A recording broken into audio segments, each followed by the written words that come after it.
Алтын балық ертегісі. Баяғы заманда Бағдат шаһарында жоқшылықпен күні өткен бір кемпір шал тұрады екен. Олардың ортасында 8 жасар жалғыз ұл баласы болыпты. Кемпір үй ішімен айналысады да, шал ау тартып, азын-аулақ іліккен балықты талшық қып, тағам етіп күнделетеді екен. Бір күні баласы: «Әке, мен де ау салуды үйренейін, бүгін мені жібер», деп өтінеді. Шал мен кемпір жалғызы әлде қалай суға түсіп кете ме деген қауіппен рұқсат етпесе де, бала жылап еңіреп, «Қоймағансын, барсаң бар» дейді. Бала қуанып кетеді. Кешкісін құрған ауына ертесімен барып қараса, бір алтын балық оралып тұрады. Бала қуанғаннан не істерін білмейді. Үйге жеткенше жүгіреді. Баласының алтын балық әкелгенін көргенде, қуанған кемпір мен шал тұра жүгірісіп, бір-біріне соқтығысып, құлап та қалады. Шал балықты алып, шаһардың патшасына жүгіреді. Патша сарайының күзетшілері оны сарайға кіргізбей әуре жасайды. Ақырында патшаға тарту етіп, алтын балық әкелді дегенді естіп, кіруге патша өзі рұқсат береді. Балықты көрген патша шалға: «Сен өміріңде балық алып, алтын балық ұстап көрген жоқ едің? Мынаны кім ұстады?» деп сұрайды. Шал: «Кішкентай ұлым ұстады» деп жауап береді. «Онда сол баланы маған жібер» деп шалды үйіне қайтарады. Бала келгенсін патша оған көп алтын береді. Бала үйіне қуанып қайтады. Оны естіген патша санаттары күншілдік етеді. Олар патшаны былай деп азғырады: «Бұл алтын балық жалғыз болмау керек. Оның жұбайын таптырып алыңыз балаға» дейді. Патша санаттарының айтқан ұсынысын қабыл алады. Баланы шақырып алып: «Бұл балықтың жұбайын тауып алып кел» деп бұйырады. Сау басына сақина тілеп алған бала үйіне жылап келеді. Патшаның бұйрығын айтады. Әке-шешесі де қатты налиды.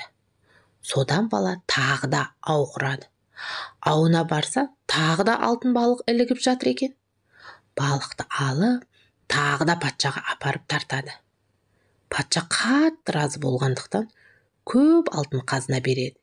Және кемпір шалға жақсы сарай салдырып береді. Бұрын өлмесінің күнін кешкен шалдың үйі қазір кең бөлмелері бар, дүние мүлкі мол, жақсы сәулетті үйлердің қатарына кіреді. Мұны көрген патша санаттары өшпенділікті бұрынғыдан да күшейтеді. Олар енді баланы алысқа, барса келместің жолына жіберудің айласын қарастырады. Олар патшаға келіп былай дейді: «Мәртебелі тақсыр, бұл бір тамаша іс болды. Тек бір келіспейтін жері, алтын балық жай суда өмір сүре алмайды. Оның дүниеде өзіне лайықты алтын суда болуға тиісті. Енді соны алдырдыңыз» дейді. Аңқау патша оған да иланады. Баланы шақыртып алып, алтын су тауып алып келуге жұмсайды. «Орындамасаң дарға асып өлтіремін» дейді патша. Бала үйіне қатты қамығып келеді. Әкесі: «Тағы не әмір етті патша?» деп сұрайды. Бала: «Алтын су тауып алып келу бұйырды» деп жылайды. Кемпір шал мұны естігенде естерінен айырылардай. Бір күні бала әке-шешесімен бақыл айтысып, алтын су іздеп алыс сапарға шығады.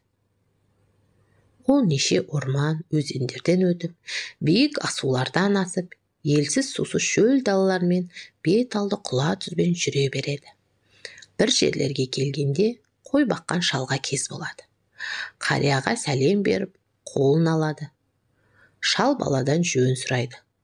Бала өзінің бағдаттық екенін, патшасының әмірі бойынша алтын су іздеп жүрген жан екенін айтады. Қойшы шал ұзақ ойланып сөйлепті. «Тегі сондай су бары бар. Бірақ онан жетіп алып қайту оңай іс емес» дейді ол. Осы арадан 40 күншілік жол жүріп, үлкен дарияға кез боларсың. Одан кемеге мініп өтесің. Дарияның ол шеті мен бұл шеті өте қашық. Кеме жыл тәулігінде бір оралады. Кеме бергі жағада болса тез өтесің. Арғы жағада болса бір жыл күтуіңе тура келеді. Және дейді қария сөзін жалғап. Содан әрі тағы жүре бересің. Алдыңнан тас қорған көрінер. Ол көрінгеннен кейін 10 тәулік жол жүресің. Оның биіктігі 40 кездейді айтушылар. Оны қыз патшасы билеп тұрады. Оның халқы да әйелден болса керек. Тұрғындары адам перісі дейді.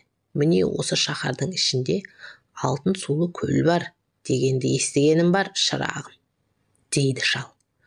Бала одан әрде ұзақ жүріп, қария айтқан дарияға келсе, керуен тиелген кеме жағадан жаңа ғана қозғалып барады екен. Жартастан кемеге секіріп берді бала. Сәтті болғанда кеменің дәл үстіне түседі. Теңізден өтіп шығып, неше тәулік жол жүргеннен кейін Қыпс патшасының тас қорғанына да жетеді.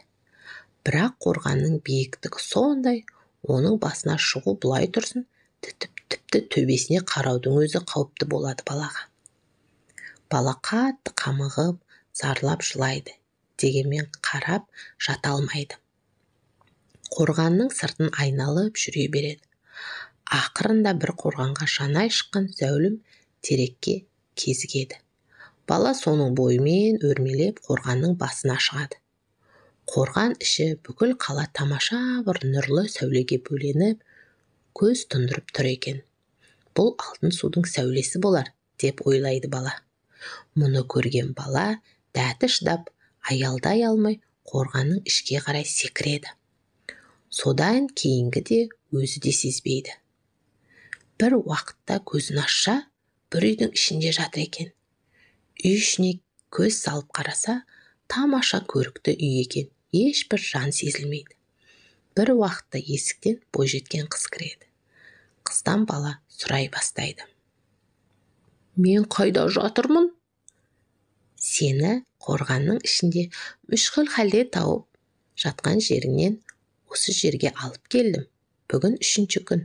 Сен маған өз жайыңды баян етші, дейді қыз. Мен Бағдаттан келдім. Алтын су іздеп жүрмін, дейді бала. Сенің іздеген суың осында бар. Бірақ бұл жер сен үшін өте қауіпті, дейді қыз. Мұнда, дейді ол, адам перісінің оялата тұрады. Патшамыз Қорлығайым деген қыз. Оның халқы да бір өңкей әйелдер, еркек адам атымен болмайды. Егер де ер адам мұнда кезіксе, өлтіреді. Мен саған шынымды айтсам, өзім бұл араны адам емеспін. Тегі сол өзінің айтқан Бағдат шаһарынан болуым керек. Олай дейтінім, дейді қыз. Патшамыздың маған әй Бағдат қызы деп шақырғаны әлі есімде қалыпты. Мен осында жас кезімде көтеріп алып келсе керек. Сондықтан, дейді қыз, осы мен тұрған үйде көрінбей тұра бер. Білсе сені де мені де жоқ қылады. Сонымен бала көрінбестен қызбен бірге бір апа бір іні есебінде тұра береді. Әлгі Бағдат қызы патшаның аспазшысы екен. Ол күн сайын түрлі жемістерден, басқа да әртүрлі тәтті өсімдіктерден тамақ жасап беріп тұрады екен. Алайда тағамға тұз салу дегенді білмейді екен. Бір күні бала қалтасының түбінде жүрген бір кесек тұзды қазанға тастап жібереді.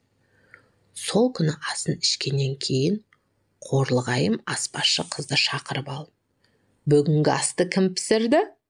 дейді. Аспазшы қыз бүгінгі тамағымның аса дәмді екендігін өзі де сезген болатын. Сондықтан ол былай деп жауап береді.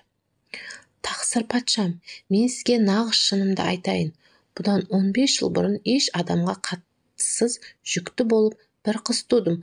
Сол қызым қазір 15 жасқа жетті. Бүгінгі асты бітірген сол, дейді.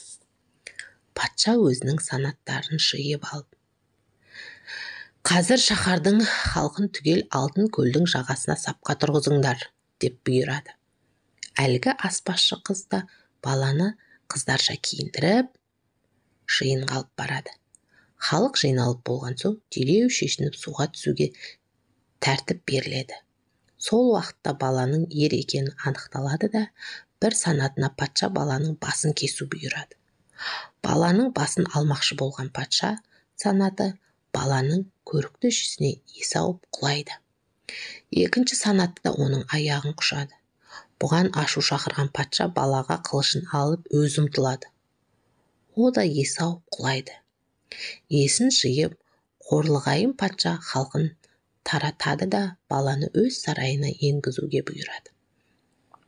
Сарайға келгесін қыз патша балаға айтады: «Менің саған ықыласым түсті, сондықтан өлтірмедім. Ықтияр болсаң, саған тиемін және тағымды беремін», дейді қорлығайым. «Қарсылығым жоқ», дейді бала. «Бірақ сізге бір тілегім бар, қабыл алсаңыз». «Айт», дейді қыз патша. «Мен елімнен шыққанда патшамыздың әмірі бойынша алтын су іздеп шығып едім. Сол іздегенім сіздің шаһардан табылды. Соны патшамызға табыс етсем деймін. Тілегім осы», дейді бала. Патша баланың тілегін қабыл алып, шолақ бері деген бас санатына бұйрық береді. Керекті мөлшерде алтын суды алып, және мына баланы қанатыңа отырғызып, патша патшасына жеткіз дейді. Бағдат патшасының сарайына алып келіп, түсіреді де шолақ бері былай дейді: «Патшаңызға кіріңізде алтын балық жүзетін хауызды көрсетіңіз. Және, дейді ол, мен өзіңе керек болған кезде мынаны тұтата қоярсың», деп шашынан 2 тал жұлып береді. Бала патшасына кіріп, бұйрығын орындап келгенін айтып: «Хауызды қараңыз», дейді. Қараса, хауыз алтын сумен лық толып тұрады. Оны көрген патша хисабы жоқ сыйлықтар береді. Бала үйіне барғанда әке-шешесі баласын танымай қалады. Қасірет пен қапалық шеккен сорлылар айтумен әрең таниды. Олар баласының аман келгендігіне үлкен той жасап жатқанда, патшаның жауыз санаттары баланы қалайда жоюға әрекеттеніп жатады. Олар тағы да патшаға келіп былай дейді: «Зор мәртебелі патша ағзам, дәрежеңіздің бұдан да жоғары болғандығы шын ниетпен тілейміз. Сіздің алтын балығыңыз да бар, ол еркін жүзетін алтын суыңыз да болды. Әрине тақсыр бұған өзіңіздің данышпандығыңыз арқылы жетіп отырсыз. Екінші жағынан біздің көмегіміз болғанын біліп отырсыз. Біздің сізге тағы берер кеңесіміз бар. Айтыңыздар, бағалы ұсыныстарыңызды тыңдауға әрдайым әзірмін», дейді патша. «Ол мынандай, дүниеде 2 алтын құс бар дегенді естідім. Енді оны алдырсаңыз, мәртебеңіз бұрынғыдан да артар еді», деп азғырады олар. Ақылсыз патша оған да иланады. Баланы шақырып алып, 2 алтын құсты тауып әкелуге бұйырады. Бұл жолда бала үйіне қамығып келеді. Алайда ол қорлығайымға барып ақылдаспақшы болады. Шолақ беріне 2 тал шашын тұтатады. Солақ екен, шолақ бері жетіп келіп, баланы алып, қыз патшаға көзді ашып жұмғанша жетіп барады. Бала қыз патша өз патшасының тапсырмасын 2 алтын құсты іздейтінін айтады. Қорлығайым оны да өз табатынын ескертеді. Шолақ беріні өзінің басқа елде патша болып тұрған ағасына жұмсап былай дейді: «Қорлығайым қарындасың ерге шығатын болды. Соның тойына шақырады және 2 алтын құсын шашуға алып келсін деп айт», дейді. Қарындасының тойына 2 алтын құсын алып, ағасы да келеді. Сөйтіп қорлығайымның 30 күн ойын, 40 күн тойын өткесін, 2 алтын құсты алып, бала шолақ перінің қанатына мініп, еліне келеді. Патшаға 2 алтын құсты тарту қылып тартқасын, патша разы болып, патшалық тағына отыруға балаға өз орнын береді. Сөйтіп кемпір шалдың баласы 2 елді өзі билеп, қорлығайымды әйелдікке алып, барша мұратына жетіпті. Қорлығайымға аспазшы болған бағдаттық қыз сол баланың туған апасы. Кемпір шалдың тұңғыш қызы екен. Оны 5 жасында белгісіз нәрсе көтеріп алып кеткен екен. О да әкесін көріп, қуанышқа кенеледі.